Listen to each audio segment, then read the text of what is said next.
Es parādīšu jums, kas notiek tad, kad cenšos apkopot un veidot materiālus saistībā ar noziegumiem pret manu ģimeni, pret maniem bērniem un mani.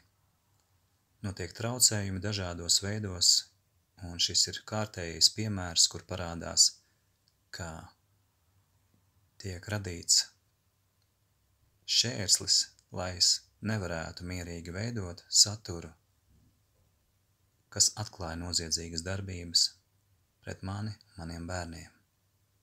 Tālūk, to dara ģimenes lietas ietvaros. Tā tiešām ir ģimenes lieta, ja notiek šādas darbības. Tie, kas ko tādu pirmoreiz redz, varētu pateikt, nē, ko tu tur uztraucies, tev jau tas ir tur kompī kaut kāda vaina.